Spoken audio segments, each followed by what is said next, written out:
like to welcome y'all to another edition of the Major Music Lounge podcast, joined by a very special guest, even though he got that shirt on.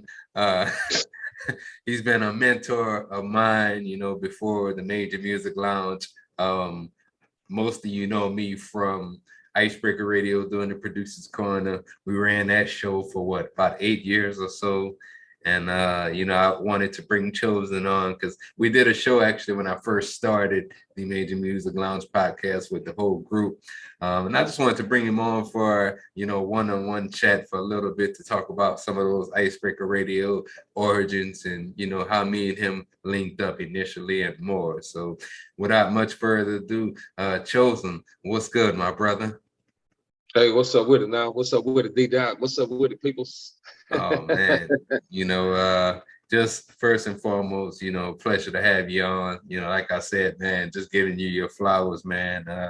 I feel like this podcast wouldn't be here, if it wasn't for me doing the work with you initially at Icebreaker Radio, man. So, other than that, man, it's been, a hot summer for one. I was just sitting in here all day wondering if we'd even get to do the interview because they said the power would go out at some point, but it never went out. I hope it don't go out while we talking. Not at all. Hope not. Man, but what's been good with you, man? How's life been? Oh man, no complaints, man. I mean, life has been great. That's all I can say, man. We're all are steady pushing for success, and sometimes we take turns for different directions. But yeah, man, I appreciate, man. Thank you for the fabulous intro. I'm humbled, man. I really am. Oh man, no problem, man. It just it's kind of like, you saw last night, and it's funny that in my memories that whole post came up about our last show at Icebreaker Radio. And I felt that was only suiting given the fact that you were coming on today to talk about it. And, it just, I do sometimes go back and listen to some of those old shows because I got a lot of them on YouTube. And it makes me just think about some of those old times, man. And, like I said, man, I feel like there's definitely a part of what we did integrated into this show. And, I just thank you for everything you did, for me with Icebreaker Radio and music. And, you were kind of like my OG when I got into this, man. And, they don't really have many guys like that anymore. So, I try to do a lot of the same things you do with some of the up and coming guys that I meet. And, yeah, man, just very thankful, man. So tell us a little bit, kind of going back. So, I guess it was around 2009. And at that time, I was going through, I think it was a Craigslist website, and you had posted about looking for someone to get or to be a guest host on Icebreaker Radio. And I remember just driving out to your house, and at the time, I think you were in Arlington or Irvin, maybe. Irvin. Irvin, yeah. And yeah, man, it's just kind of like we instantly connected, on a lot of shit, not just the music. And just I guess before that, what led you up to starting Icebreaker Radio? Like what led you to the concept of starting Icebreaker Radio?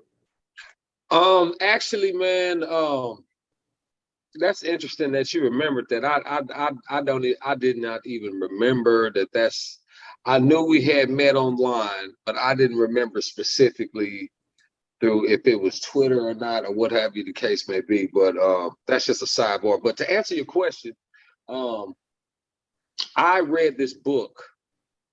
Shout out to my man Vincent Primers, by the way. I'm gonna shoot him this video and shoot him this link. But I was reading this book that he gave me called Low Cost Marketing, and in this book it said that the most expensive form of marketing is marketing that doesn't work, because you could have spent the money either hiring somebody else to do the job more efficiently, or you could have bought a piece of machinery. So with that being said, I know it seems like I'm going way left field with this, but it talked about all successful companies have to be original, and you have to focus on what's called a USP, which is your unique selling proposition. Okay, so with that being said, the whole purpose of Icebreaker Radio was just to be able to break records. Like, it was never to interview people. It was never to, even really necessarily just, I guess, vlog how people do now, although they refer to as the shows now as podcasting, but it was only to break records. I had the luxury of meeting Pimp C in prison when I came home from prison. We got out the same day at the Walls Unit in Huntsville, and he said something. He said, man, if you want to make it, first you sew up your neighborhood, then you sew up your neighborhood, then you sew up the next neighborhood, then you sew up the next neighborhood. After you sew up your city, move to the next city. Might seem like it take a long time, but that's how you make it. And so my whole mind was thinking is, man, how can I break these records? Now, I had at the time the Battle of the High School bands that I was working on, and I thought maybe that's how we had met initially. You know what I'm saying? But I was looking for producers and stuff like that to work with, but the radio tied everything together. So it was, I hate to say it like this, but it was really a marketing ploy and a marketing gimmick. When you tell somebody, hey, man, I'm a rapper, listen at my CD, don't nobody want to hear it. Yeah. But if you tell somebody, hey, man, I got a radio station, well, man, they're going to give you their phone numbers, they're going to give you their emails, they're going to give you their booking agents, their managers, they publish this information. And what winds up happening is you can actually network with people. So we had Icebreaker Production set up first, and Icebreaker Radio was set up just to be able to break the records of the different artists that was out there. And it just wind up turning into something that, grew a little bit bigger than what I was initially anticipating. So that's how Icebreaker Radio came about, man.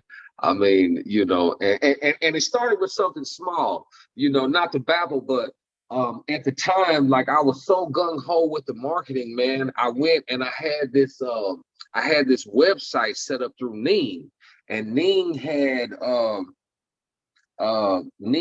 these different developer app blogs that you could add to your website free of charge, right? You just try it out and see what you think about it. It works for everybody. If it works great for you, hey, provide the service, and the company or the developers of the app can do well. And one of the apps was Blog Talk Radio. So I was like, what is this Blog Talk Radio? And I was like, man, I used it. Man, I was putting paint where it ain't, man, and people thought that I was coming out the gates, like a full BDS registered radio station and everything like that, man. And actually, what it was is we had music licensing, you know what I'm saying? So we were actually one of the first stations to actually be licensed to play the music. So all of that kind of, again, spurred about as a way to break records, and which turned into a way to network, which turned into, Icebreaker Radio and Icebreaker Gospel. So that's I guess that's the long version.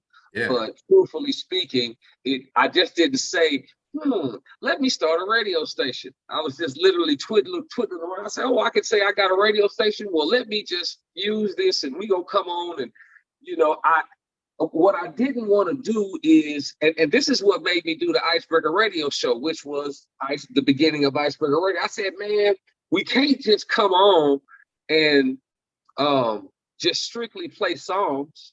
We at least got to say something to the people. We got to like say, hey, look, at this time, at this date, and I was just only hosting because there was nobody else to do it, So then I met you, and you had your segment, and that led to D-Dot's Producer's Corner. And we had my buddy at the time, Ham Rothstein, shout out to him. He's doing this thing. I forgot the name of his channel, man, but he has like a boxing YouTube, platform where they cover like boxing and stuff like that. It's real live. It's real dope.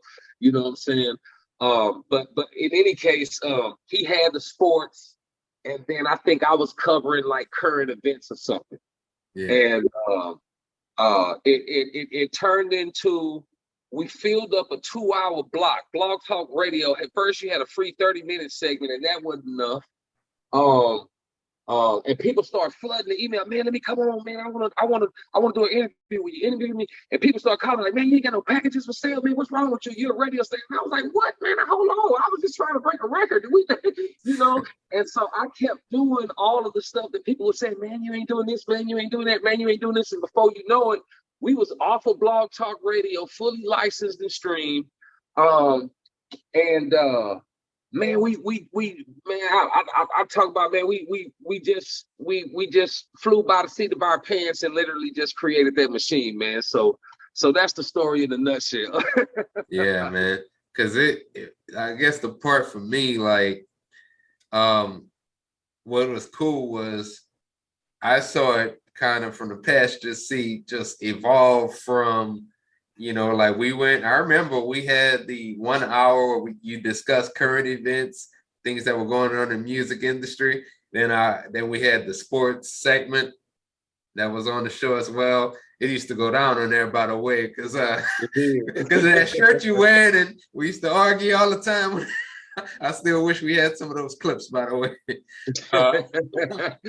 They still on Blog Talk Radio, man. I pulled none of it down. If anybody wants to go back and hear it, man, wow. Man, that was some good times. And then, from there, I remember we got into, the producer's corner, and it all kind of really started with a beat battle. And that's kind of how Big Rich, now Super Mario, was introduced back then. And then it was just kind of a domino effect from there. Trey came on, Corey came on. We even had Mr. Lee at one time. So we kind of had a revolving door, I guess. One of the things, and I'm kind of realizing this with the podcast, is how important is it over time to, start to add different elements to what you're doing in order to keep things fresh, because I think that's what you kind of did along the way, with adding these segments along with the music and everything else in between. Well, okay. Again, I would say this: every time you add new content, you should do it with the intent of capturing a new market. That's my philosophy. I can't tell you that that's written in some book somewhere and that's what you should do, but that was the formula that we implemented and it worked well. So since we wanted to break records, the theme, the USP for selling Icebreaker Radio was linking the artist, the producer, and the DJ with the people, because we made the music. We were basically I was basically trying to cut out the middleman. Well, I was like, man, we don't need no label. I'm like, hey, look, we're going to use this. So if you're an artist, if you're a producer, if you're a DJ, we're going to link you to the people through this radio. So what would happen is I noticed things that would create spikes in our listenership. And those were the things that I focused on when I brought a new show. So, we had, I think, some time where some girls came on and they was just saying some real sassy stuff. And it was like, you know what? I bet if we had a sassy female on this show, on this network, we could get some females to listen. And at the time, Twitter was the most popular social network. It was eating Facebook up. I mean, Twitter was so live, you could literally reach out and DM your favorite celebrity, and it was them that was responding, and not a social media manager at the time. And so, man, I just went through it. I was like, man, let's find, whoever we could find. And one of the girls that I picked actually wound up being Jazzy Faye's baby mama. What's her name again? I remember that. Tammy Faye. Yeah. Okay. Yeah. But sex sells, right? She was cute, and we wanted to put her out there, and so we put together a cast around it, and that brought in the female audience. So the next thing we said was, hey, look, sports has its effects, so we brought in the sports effects, and then from that point we said, man, well, you know what? We have all of this different content, we covered everything, and of course I had the current events with the Icebreaker Radio show, but we were like, man, how can we get more listeners? So then I say, hey, look, we can get this DJ from this coalition, this DJ from that coalition, and boom, boom, boom. And so basically, radio allowed everybody to come together, and you could literally just clock in at your time slot, do your thing, and your market came and it listened. But that was the importance of having diversity at Icebreaker Radio. And so I would say also in your particular business, in your niche or whatever it is that you may be doing, be it podcasting or something else that's outside of business, the elements still apply. If you focus on what it is that people either say that they need or what it is that they want, or something that's hot at the particular moment, and you market to that and you add a product or good or service to that, yeah, it can be successful. Absolutely. But don't just do it, just for the sake of doing it. That's how you fail, have a reason why you selected it. Hey, I saw even if it's, I saw Russell Simmons doing this, or I saw Tyler Perry doing this, or I saw Oprah doing this. So, but have it based in some sort of research. Yeah, you gotta, do everything with a purpose. It's kind of like when I started this, and you're actually my 51st episode of the podcast. So like a lot of people sometimes, they tell me that a lot of podcasters they may do a couple of episodes and just drop out, because they don't have a purpose behind really why they want to do it. They maybe want to do it because they see other people doing it, and that's why they're not successful. So, that's what kind of, I always took that from you as far as, having a purpose behind doing the show. And I think it's kind of led me to being around this long, and I, hope to continue to go on even further, man. So yeah, that's definitely truth there in what you said, man. Switching gears, you are artists before a lot of this went down. Right. Who are some of your inspirations? For me, I would say, oh wow, it's a big cool, man. Let's go back to when I was young MC, just bust a move. Young Memorize MC. that rap. That was it for Okay. me, man. Even before that, Cinderfella by Dana Dane, stuff like that. Right. Called Yeah. My Ticket. Before that, LL Cool J, I'm Bad. Yeah. Yeah. I was influenced by those guys. Now, once I got into my middle adolescence years, I was kind of more influenced by, I would say your Eric Sermons. Yeah. The funky East Coast still with some lyricism in there. And then of course the West Coast, man. I was a huge Ice Cube fan. At one point, Ice Cube was my favorite rapper. He was. Then it switched to down south, man, and Scarface, Big Mike, Yep. Mac, one of the most prolific lyricists of our time. I would say one of the most underrated. I mean, guys like that. Yeah. I mean, Scarface and Cube, especially, man. I was listening to some Cube the other day, and I just, dude, what, in his 50s, man, and he can still, he still be spitting, man. Like, a lot of people don't know about Ice Cube, man. Well, a lot of the youngins, should I say. Most people our age, probably 35 and older, will know about Cube, of course. And then Scarface, man, like living in Louisiana in the 90s, like that's all we used to listen to, is a lot of Houston rap particularly. But like I remember, a lot of the Ghetto Boys music, a lot of Scarface old solo joints, The World Is Yours, For My Homies, The Diary.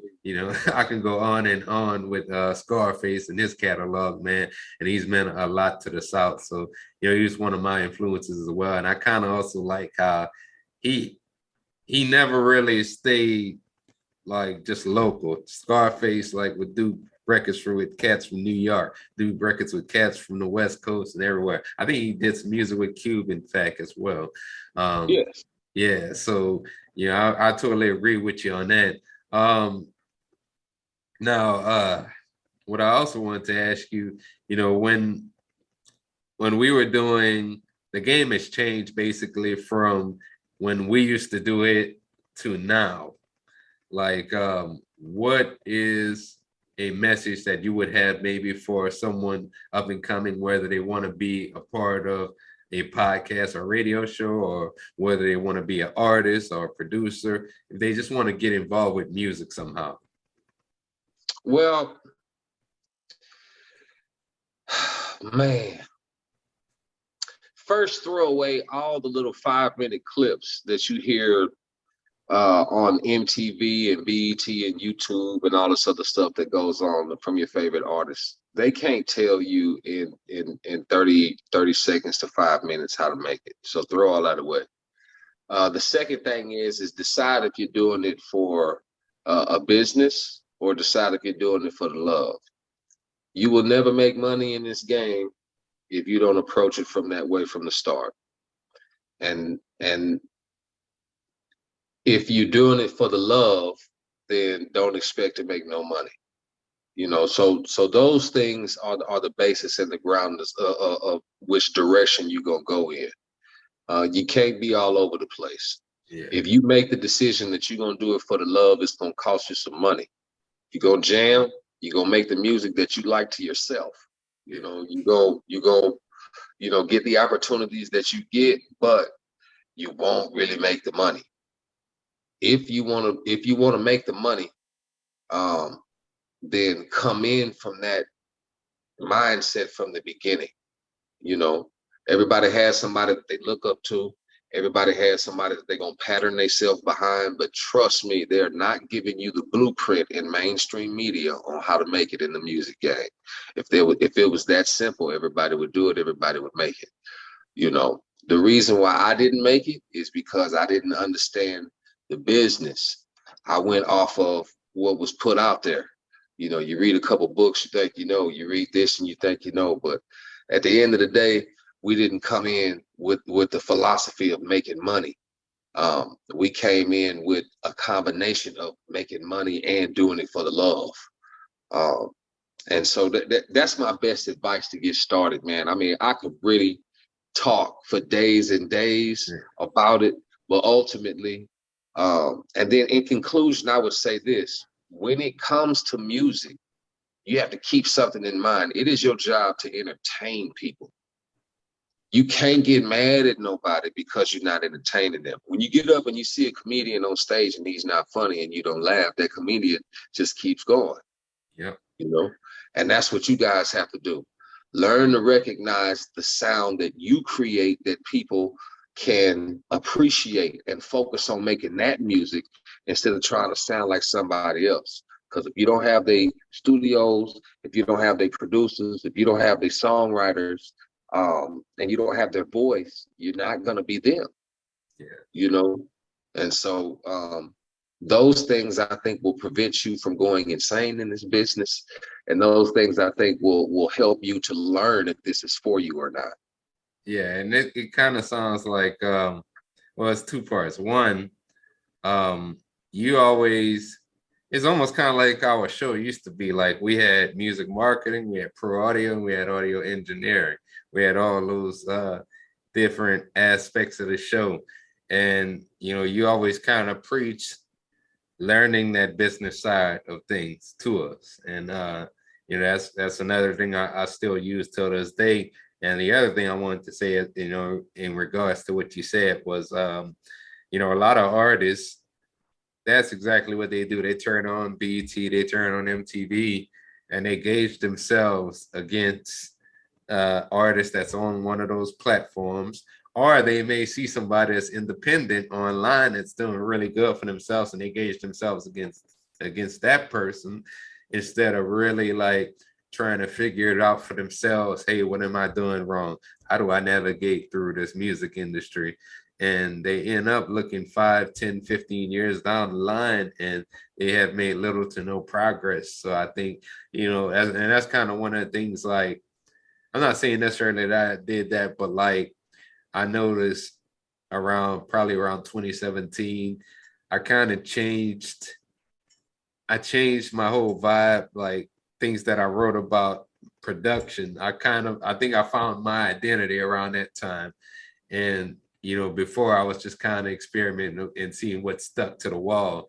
And you know, once you kind of figure those things out, who you are, your identity, where you want to be, I think things will start to pick up for a lot of artists, up and coming artists, even producers that are in this. Producers, I mean, even find yourself an artist to work with, you know, that y'all can grow together, create a sound together, and you never know where you can go from there. So yeah, man, I wholeheartedly agree with everything you just said a minute ago, man. um Switching gears, we had a lot of guests on our producers corner before. We had Fiend, we had Paul Wall. I think I remember you having conversations with Drummer Boy. He was on a network at one time. Um, I want to ask you, like, out of all those guests that we had or interactions that you had, what would you say was your favorite one? My favorite interview. Wow. There were so many, man. My favorite one. I'm gonna say, honestly speaking, I really don't have a favorite. I have a favorite. And you know why? You know why? Because I approached all of them from a learning experience. Okay. You know, for me, I was always behind on the boards. So I wasn't, Yeah. even though the interview was going on, I wasn't sitting there just primarily wholeheartedly going in, strictly talking to the artist. You know, in the chat room, I would, you know, we was on air and the music and stuff was playing, but there were so many experiences, man. There were so many artists that we talked to. Um, so many memorable experiences. I really just don't have a favorite, man. I got to be honest with you. Now, the one I was most excited about was the Fiend interview. Yeah. And that's because I was a huge Fiend fan. When everybody else was like, Mescal is the baddest one on the tank, I used to be like, man, it's either Mac or Fiend, one of the two. That's what I used to say. But with that being said, you know, I had a chance to ask him what inspired him to write the song Sitting Here Waiting on God. And when he told me his answer, I was like, cool, you know, because you hear music and you're like, wow, you bond with the song and the song just resonates in your heart and your spirit in your spirit. But to be able to go back and ask what inspired it and hear it, and it's like, wow, that inspired you to write that? Okay, gotcha. But it was interesting, you know what I'm saying? So that was pretty cool. That was definitely at the top of my list. One of the ones at the top of my list. Man, I gotta agree.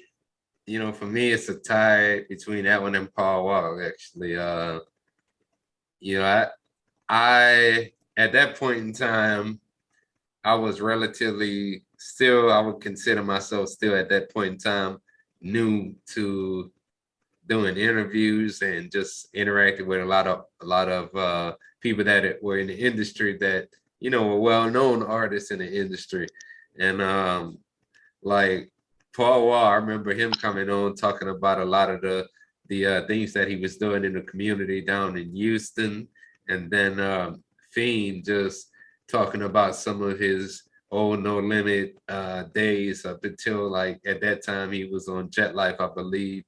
I don't know necessarily what he's doing now. I know he's still releasing music, but just to kind of hear, you know, his experiences, especially growing up in Louisiana in the 90s, you know, it was one of my favorite interviews personally, to hear some of that from both Fiend and Paul Wall. And you know, I remember even like one time we almost got X on the show, rest in peace X. And I didn't speak to Drummer Boy. I mean, we had the real Freeway Rick Ross. Oh yeah, that one too. Yeah, man, that. and boy, talk about blunders. Hey, sidebar, just no matter how good you are, just know you are always capable of making mistakes. Man, we did that interview, man, and I think that was the first week that we had switched off a Blog Talk, man. We was running everything through Sam Broadcaster, you know. and I did not hit that record button. When I say that was the biggest we had this valuable interview, man. He was talking about Trayvon Martin and everything, man. It was awesome, bro, man. That was a cold-blooded interview. That was a good one. Man, yeah, that was one of my favorite ones too, man. And man, it's just so much game we got, from him, from all the guys we talked to, and even like some of the independent producers that joined us. I go back and listen to a lot of those interviews, and even like I see some of those artists and producers from where they were then to where they are now, and it's just amazing, how time flies, and people get into different things, man. So, yeah, great times. You personally, man, Tony Dofat, that was a good yeah. Tony yeah, Dofat Tony. was a decent one as well. The thing is with Tony Dofat is, and I hope he doesn't hear this. Well, if he does, but I thought he was watching Making the Band, that is, before I actually got a chance to talk to him. I thought he was an asshole watching Making the Band, because I remember he was right there with Diddy, and when they made Old Boy Walk to get that cheesecake, and I was kind of nervous when he came on the show at that time. I was like, man, this dude about to, just go off on us. And he was actually completely the opposite. He was very nice, man. Man. Yeah. And it's a trip, man, because you never know, man. Like because those interviews were live. Okay, so like none of that was pre-recorded at all. So if somebody said something, they said it. Nothing was scripted about that show, man. So I promise you, we did our best to prepare for it and prep for it. But man, we did have some great interviews on that specific show. On that specific show, I did put a lot of effort and energy in trying to make sure that we brought some good quality guests, that we brought some good quality producers, man. And that's one of the things that I don't really see on a lot of other shows. Now I'll see people that'll do small little tidbits and banners and stuff like that, but it's no show like the Producer Corner to this day that just focuses on those aspects. Man, we had the game covered, and I mean, if my other businesses continue to do well, man, we might come back and fire it up. Man, I was actually that was kind of my next question, man, is like, do you have any intention, maybe not, in the immediate future, but sometime soon, maybe getting back into the music business in some way, shape, or form, whether that's with radio, whether that's, in some other lane when it comes to music? But do you have any intention in getting back into music at some point? Honestly speaking, I slid in the studio, I want to say maybe like about a month and a half ago with a buddy of mine, with shout out to Rifleman and Blowfly. Yeah. Me and Rodney actually put down a couple of tracks. You know what I'm saying? It was some. Hey man, I ain't done this in a long time. Let me not let nobody hear this kind of type stuff. But yeah, man, I still got a love and a passion for it. We actually slid down to Austin. You know what I'm saying? Perform one of the songs. Yeah. It's on YouTube. I wish they put it down. It was such a horrible performance. But hey, man, again, I was doing it all for the love. What pulled me away from entertainment, man, was money. I didn't make the money that I wanted to make, man. I mean, I love it. I'm always gonna be down with it. But if I would come back, it would be because there's some investment capital to make something happen. There would have to be a business model present that would generate some revenue, because, I mean, as y'all can see, all of these grays in my whiskers, man, I ain't getting no younger. So we got to put up and have retirements, and, all of my kids are going to college now. So that's why I made the little switch. But other than that, man, I still got all the love in the world for it. I mean, it was just time to feed the family on another level. So that's what took me away from it. Yeah, man, that is totally understandable, man. I mean, we all getting into different places in our lives. And, for example, I'm still gonna probably do some rapping here and there, but for the most part, I've kind of locked into like production, and I've locked into the podcast. I locked into like content creation, and I found a lot of fulfillment in some of those things. And even you talking about you going to Austin doing that show. I remember I did a show probably about what, a month, 2 months ago, beginning of June. And I got on that stage, and that was my first time performing since like maybe pre-COVID. And Oh wow. yeah, Oh wow. and that felt very weird for me. And it wasn't my best performance. I gotta go back and redeem myself, of course. But I know what you mean, man. I know what you mean, man. Going Yeah, back. yeah, man. I'm talking about you. I I did it as a favor to my buddy. He said, man, you always. I said, all right, come on, man, I'll do it. Um, anytime you pen a song in 2-3 minutes and you haven't done something in like 15 plus years, hey, Jordan is not gonna go out right now and duck from the free throw line. He's not gonna do it. but with that being said, but yeah, man, I always got love for it, man. I'll tell you one thing is it's nice to see you and Rich and Corey still out there creating the comment. Creating that content, man. I check you out sometimes. I'll be in the background just listening. I check Rich out sometime. I check Corey out sometimes. So man, it's nice to see y'all still in it, man. Man, Definitely nice to see y'all I still in it. appreciate that, man. I remember one time, it was just the middle of the day, and I remember I had saw you had commented on some of my videos, and I was like, okay, man, that's what's up, man. I appreciate it, man. Yeah, it's definitely just cool to see you, still in fact, you have that home inspection business, right? Yeah, so that's what I'm into now, man. If you're in the Dallas-Fort Worth metropolitan area, you're looking to buy a home, sell a home, or anything like that, call me. I'm gonna check it out, inspect it, let you know, what needs to be fixed, or what needs to be fixed before you purchase it. But yes, a great business, man. Real estate is booming. So I'm just stacking some bread, man. Trust me, something's coming, man. Something is Yeah. coming because everybody I know is still involved in some type of capacity, maybe the artist days, the days of, man, I have no desire to get up and rap the new style of rapping and new style of beats. And come on, man. That's just me, man. Man, it's a grind. Yeah. It's a lot of money in it, though, man. It's a Yeah. lot of money now. It's some money in it that wasn't available now. The internet has definitely created some venues, man. If you got a hot product, you're going to know it. Yeah, man. Before we get to the end of our show, man, what kind of shout outs do you have? Man, shout out to you, man. Appreciate you, having me back on. It's always nice to come on and do a podcast, man. I love it. I definitely appreciate that. So shout out to you. Shout out to everybody that tuned in and listened to this broadcast. Shout out to everybody that comments and subscribes and follows. You know what I'm saying? Everything D-Dot got going on.